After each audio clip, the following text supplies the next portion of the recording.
Hallelujah. परमेश्वर का धन्यवाद करते हैं और परमेश्वर के नाम को महिमा, आदर और सम्मान देते हैं।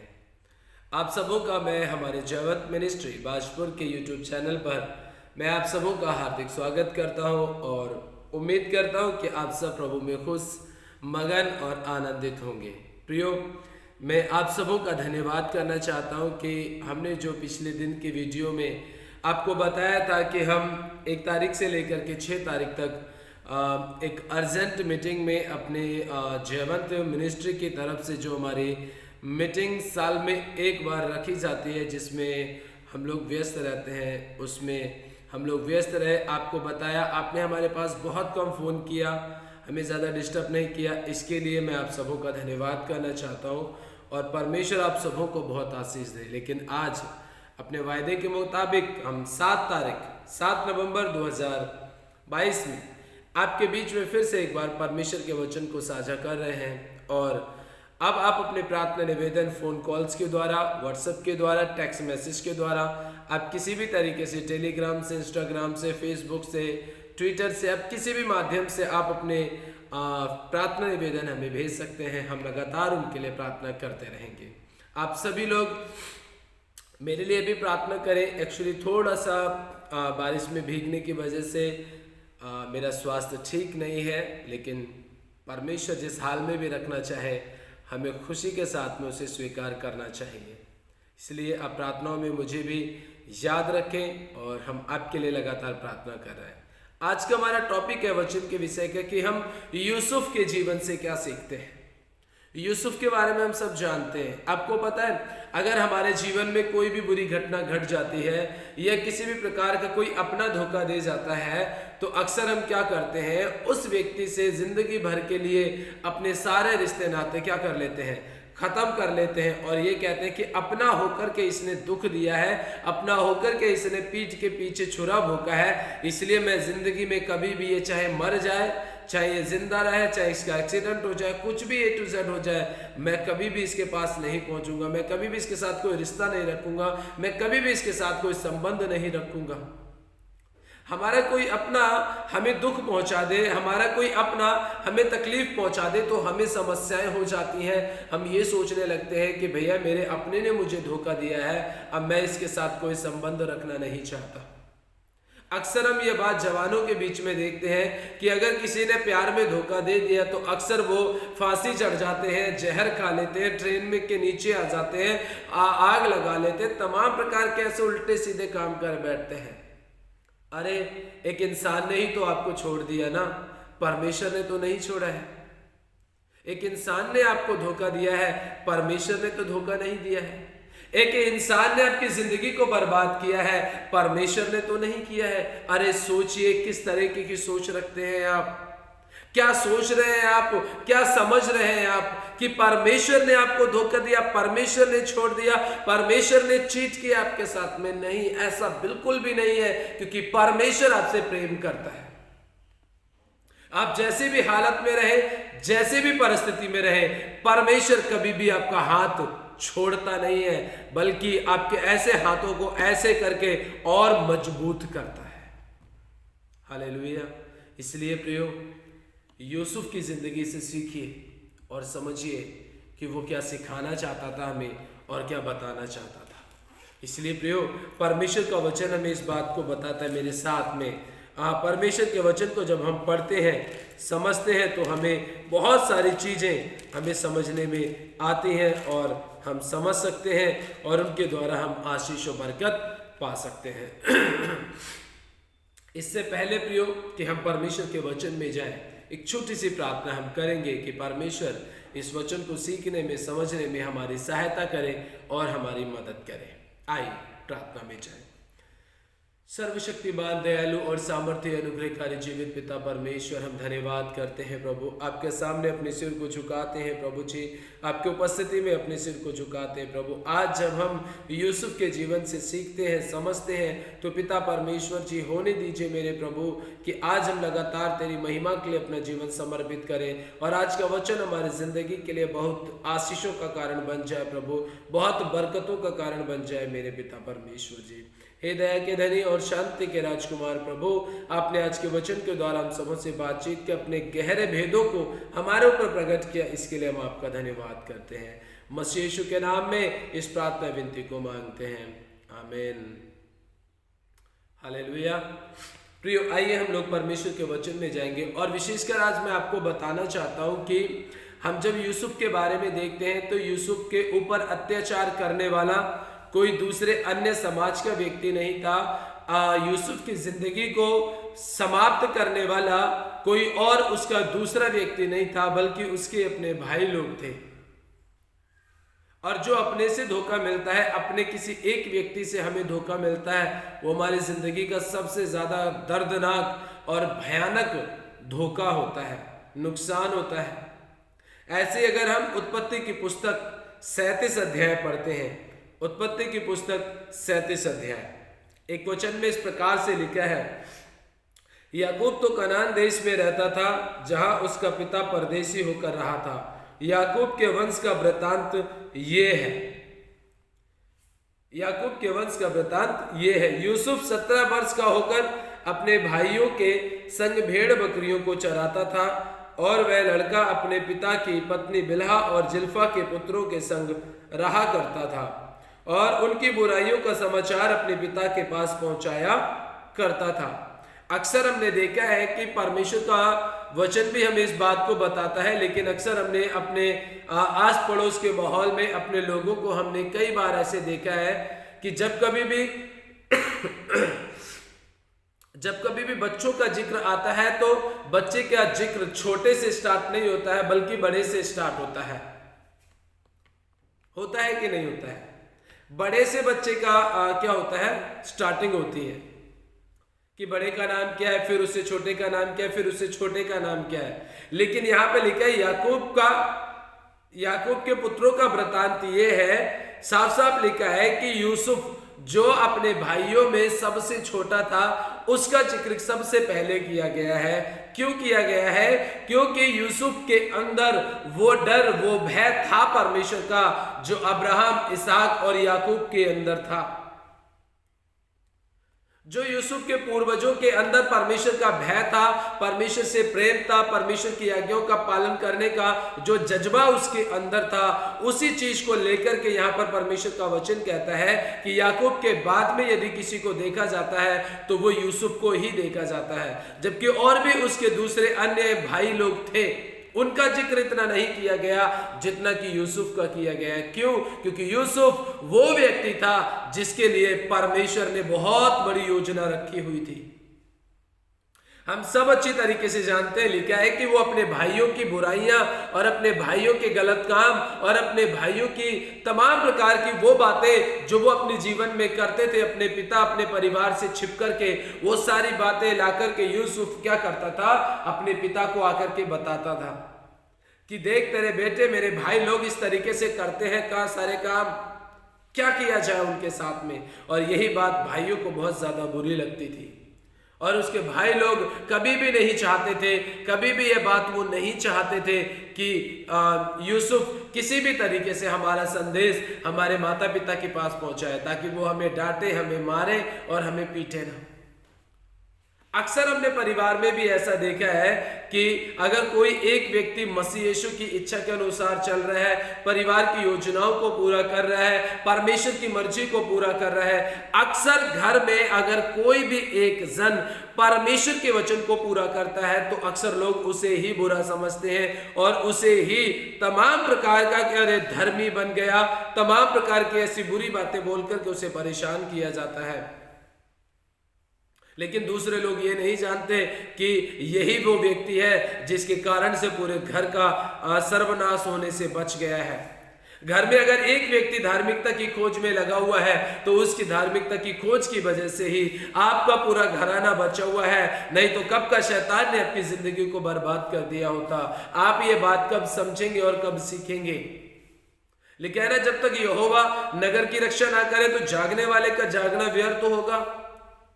यदि यहोवा परमेश्वर की नजर धर्मियों के ऊपर ना बनी रहे तो न जाने अधर्मियों का क्या होगा। अगर मैं आपको एक चीज बताना चाहता हूं कि जैसे यहां पर यूसुफ अपने भाइयों की सारी बातें उनको बताता था, तो भाइयों को बुरा तो लगता था कि हमारी बातें सारी जाकर के हमारे माँ बाप को बताता है, हमारे लोगों को जाके बताता है, तो भैया इसके सामने कोई भी ऐसा काम मत करना, इसके सामने ऐसी कोई भी बात मत करना जिसकी वजह से इसे बुरा लगे। यही हमारी शिकायतें जाकर के हमारे माँ बाप को बताए। वो बहुत बुरा मानते थे इस बात को, लेकिन मैं आपको एक चीज बताना चाहता हूं कि उन्हें बुरा लगता था, लेकिन वो बातें उनकी भलाई के लिए ही करता था। आगे को हम इस बात को देखते हैं। यूसुफ ने एक सपना देखा, और यूसुफ ने एक सपना देखा, तो सपने में क्या देखा उसने कि सारे भाई लोग मिलकर के खेत में क्या कर रहे हैं, पूले झाड़ रहे हैं। और पूले झाड़ने के समय पर उसने क्या देखा कि उसका यूसुफ का पूला जो था वो सीधे खड़ा हो गया, और बाकी के भाइयों के पूले उसे क्या करने लगे, दंडवत करने लगे। और उसे जब दंडवत करने लगे तो उसने ये सपना अपने भाइयों को बताया, अपने माँ बाप को बताया, तो सब लोग उसे ये कहने लगे, क्या हम भविष्य में क्या तेरे गुलाम बनेंगे, क्या हम तेरे नौकर बन करके रहेंगे, क्या तू सबसे छोटा है तो हम इतने बड़े बड़े तेरे भाई क्या तेरे सामने सर झुकाएंगे, हम तुझे दंडवत करेंगे। ये बात उनको और भी ज्यादा बुरी लगी कि हमारी बुराइयां तो बताता ही है, लेकिन उसके साथ साथ अब ये इसने ऐसा सपना देख लिया कि हम इसे आने वाले समय में क्या दंडवत करेंगे। ये चीज उनसे और बर्दाश्त नहीं हुई। उसके बाद में कुछ समय के बाद और हम देखते हैं, फिर उसके बाद में उसने क्या देखा, फिर 9 वचन में लिखा है, फिर उसने एक और स्वप्न देखा और अपने भाइयों से उसका यो वर्णन किया, सुनो मैंने एक और स्वप्न देखा है कि सूर्य और चंद्रमा और 11 तारे मुझे दंडवत कर रहे हैं। इस स्वप्न का उसने अपने पिता और भाइयों से वर्णन किया। उसके पिता ने उसको डांटा और डांट कर कहा, यह कैसा स्वप्न है जो तूने देखा है, क्या सचमुच मैं और तेरी माता और तेरे भाई सब जाकर तेरे आगे भूमि पर गिरकर तुझे दंडवत करेंगे। अब तो यहां पर माता पिता का भी जिक्र आ गया, लेकिन ये सब लोग जानते नहीं थे कि हाँ ये बात सच होने वाली है। लेकिन इस समय पर उनके दिमाग में यही बात बैठी हुई थी कि इनका भाई जो उनसे नफरत करता, उन्हें ऐसा लगता था कि यूसुफ हमसे डाहा करता है, हमसे प्रेम नहीं करता, हमारे साथ बराबरी नहीं करता, हमारे साथ मेल मिलाप करके नहीं रखता है, इसलिए चिढ़ की वजह से इसने ऐसे ऐसे सपने हमें बताए हैं। वो ये बात सुनकर के और भी ज्यादा डाह से भर गए, और भी ज्यादा अति क्रोध उससे करने लगे, बहुत ज्यादा क्रोध करने लगे उससे, और मौका ढूंढने लगे कि भैया इसे समाप्त करना बहुत जरूरी है, नहीं तो फिर इसका क्या होगा, ये हमारे ऊपर राज करना शुरू कर देगा। माता पिता भी डांटने लगे और कहने लगे कि भाई क्या मैं भी हम लोग भी तुझे दंडवत करेंगे, ये बात बोलने लगे बार बार। और ये चीज वो लोग समझ नहीं पा रहे थे। याकूब जो परमेश्वर के साथ में जिसने युद्ध किया, याकूब जिसको परमेश्वर ने इज़राइल का नाम दिया, वो याकूब जो हमेशा परमेश्वर की उपस्थिति में रहता था, वो भी नहीं समझ पा रहा था। कितनी बड़ी बात है प्रियो, लेकिन वो समझ नहीं पा रहा था याकूब, लेकिन उसको ये दोनों सपने याद जरूर थे। और याद होने के बाद में अगली बार हम देखते हैं कि जब यूसुफ के भाई लोग जंगल में भेड़ बकरियां चरा रहे होते हैं, तो उस समय पर हम सब जानते हैं कि वो अपने भाइयों के लिए रोटियां लेकर के जाता है, खाना लेकर के जाता है, और चाहता है कि वो अपने भाइयों को भरपेट भोजन दे और उनको खाना खिलाए। और जैसे ही वो देखते हैं उसको कि हमारा छोटा भाई जो हमारे ऊपर राज करेगा, जिसके सामने हमें दंडवत करना पड़ेगा, वो आ रहा है, हमारा अधिकारी आ रहा है, हम जिसे प्रणाम करेंगे वो महाराज आ रहा है। कई प्रकार के ऐसी बातें बोल बोल करके यूसुफ के बारे में निंदाएं की गई, लेकिन उसके पास आने से पहले ही उन्होंने दूर से देखा अपने भाई को आते हुए, उन्होंने योजना बना ली कि आज इसे जंगल में यही खत्म कर देते हैं, और एक भेड़ बकरी मार करके उसके खून से उसके कपड़ों को सना करके हम लेकर के चले जाते हैं, और जाकर के पिता से कह देंगे जंगली जानवर ने उसे खा लिया। अब ये बात बोल देंगे। फिर जो उससे एक बड़ा भाई था, यूसुफ से बड़ा भाई था, जो उससे प्रेम करता था, उसने कहा नहीं ऐसा मत करो, क्योंकि हमें लाभ नहीं होगा, गड्ढे में फेंकने से अच्छा है जंगली जानवरों को खिलाने से अच्छा है, इसे मारने से अच्छा है, वो देखो इस्माइलियों का दल आ रहा है, उनके हाथ में बेच दो, हमें कुछ पैसा भी मिल जाएगा और हम कुछ आपस में भोजन वस्तु भी कर सकते हैं। वो बचाने की मनसा से ऐसा किया कि गड्ढे में मरने से अच्छा है, जंगली जानवरों के हाथ में जाने से अच्छा है कि मैं अपने भाई को बिकवा देता हूं, ताकि कम से कम जिंदा तो रहेगा, सही सलामत तो रहेगा, चाहे वो गुलाम ही बनकर के क्यों ना रहे। प्रियो, परमेश्वर का वचन हमें इस बात को बताता है कि जिस समय पर आप सोचिए उसके भाइयों ने उसे गड्ढे में डाला होगा तो यूसुफ को कैसा लगा होगा, और जब गड्ढे से निकाल करके उसे इस्माइलियों के हाथ बेचा होगा तब उसे कैसा लगा होगा, और इस्माइलियों ने जब पोतीफर को बेचा होगा मिस्र देश में तो उन यूसुफ को कैसा लगा होगा। क्या उस समय पर उसके मन में यह बात नहीं आई होगी कि मेरे अपने परिवार के लोग मुझसे नफरत करते हैं, मेरे भाई लोग मुझसे नफरत करते हैं और मुझे बेच दिया, मुझे जान से मारना चाहते हैं। क्या उस समय पर यूसुफ ने ये अपने मन में बात नहीं सोची होगी कि मेरे भाई लोगों ने मेरे साथ ऐसा व्यवहार किया है तो मैं भी इनके साथ ऐसा ही व्यवहार करूंगा? क्या ऐसा उसने सोचा होगा? मैं समझता हूं कि उसने ऐसा बिल्कुल नहीं सोचा, क्योंकि वो ये बात अच्छी तरीके से जानता था कि मेरे भाई, मेरे परिवार, मेरे समाज के लोग मुझे छोड़ सकते हैं, लेकिन मेरा महान जीवित परमेश्वर मुझे कभी भी नहीं छोड़ेगा। वो जानता था इस बात को अच्छी तरीके से कि मेरा परमेश्वर मुझे कभी भी नहीं छोड़ेगा। क्यों? क्योंकि मेरा परमेश्वर मुझसे प्रेम करता है, यहां से दिल से प्रेम करता है। वो शब्दों से और सिर्फ बातों से प्रेम नहीं करता है। वो ये नहीं कहता कि मैं प्रेम करता हूं, बल्कि वो अपने प्रेम को हमारे साथ गले लग करके अपने प्रेम को प्रकट करता है। यूसुफ गड्ढे में गया, निकाला गया, इस्माइलियों को बेच दिया गया, इस्माइलियों के हाथ से पोतीफर को बेच दिया गया, पोतीफर के घर में जाकर के वो रहने लगा। पोतीफर की सारी धन संपत्ति और भी ज्यादा बढ़ती चली गई, वो मालामाल होता चला गया। प्रियो, मैं हमारे इस संदेश को यहीं पर समाप्त करूंगा। ये तो यूसुफ के जीवन की पहली कड़ी थी। दूसरी कड़ी मैं आपको कल बताऊंगा कि उसके जीवन में आगे को क्या होता है। इसलिए प्रियो, अगर आपके जीवन में आपका कोई अपना दुख दे रहा है, आपका अपना कोई इस बात के लिए हमें कष्ट दे रहा है, तो आप बिल्कुल निराश ना हो, हताश ना हो, परेशान ना हो, बल्कि प्रभु के साथ अपने रिश्ते को मजबूत कीजिए, प्रभु के साथ अपने जीवन को मजबूत कीजिए और अपने संबंध को अपने परमेश्वर के साथ बनाइए, ताकि मेरा और आपका परमेश्वर आपको और मुझे बहुत आशीष दे सके। परिवार का कोई व्यक्ति धोखा देता है, देने दीजिए, लेकिन परमेश्वर आपके साथ है। कोई आपको मारता है, पीटता है, आपको गाली देता है, आपको नुकसान पहुंचाता है, आपको आपकी संपत्ति को नुकसान पहुंचाता है, आपके लोगों को नुकसान पहुंचाता है, आपके पति, आपकी पत्नी, आपके बच्चों को, आपके भाई बहन को, माता पिता को, कोई भी इंसान नुकसान पहुंचाता है तो पहुंचाने दीजिए, क्योंकि आपके उस नुकसान से भरपाई करने के लिए मेरा महान और अनुग्रहकारी परमेश्वर बतेरा है। वो मेरे साथ है, वो मेरी जरूरतों को जानता है, वो मुझे मजबूत करता है। इसलिए हम यूसुफ के जीवन की दूसरी कड़ी को कल देखेंगे कि ये तो उसके जीवन की पहली परीक्षा थी, मतलब पहला ऐसा दुख था जिसको उसने बर्दाश्त किया और सहन किया। कल हम दूसरे दुख के बारे में और दुख के बाद जो खुशी हमारी जिंदगी में आती है, जो खुशी यूसुफ की जिंदगी में आई, हम उस बात को कल देखेंगे।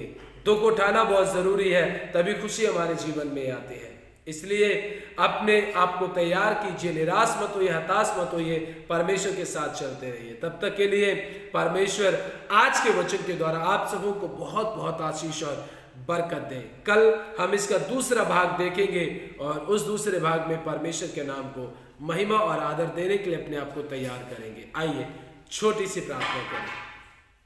सर्वशक्तिमान पिता, मैं सभी प्रिय लोगों के लिए प्रार्थना करता हूँ प्रभु, जो अपने मन में अपने परिवार से, अपने लोगों की वजह से टूटे हैं, निराश है, हताश है, जिनको धोखा मिला है, प्रभु जी आप उनके साथ हो। ये टूटे मन को प्रभु जी, पिसे हुए मन को आप तुच्छ नहीं जानते, आप उनसे प्रेम करते हैं, आप उनके संग और साथ होइए। अपनी आत्मा से मजबूत कीजिए, अपनी सामर्थ्य से मजबूत कीजिए। अपने लोगों का धोखा, अपने लोगों का सताव प्रभु इन्हें और भी ज्यादा आशीष की ओर लेकर के जाए, बरकतों की ओर लेकर के जाए। प्रभु मन में कोई कुड़कुड़ाहट ना हो, कोई बेचैनी, कोई परेशानी, कोई समस्या ना हो, बल्कि तेरा सामर्थ्य इनके जीवन में बना रहे।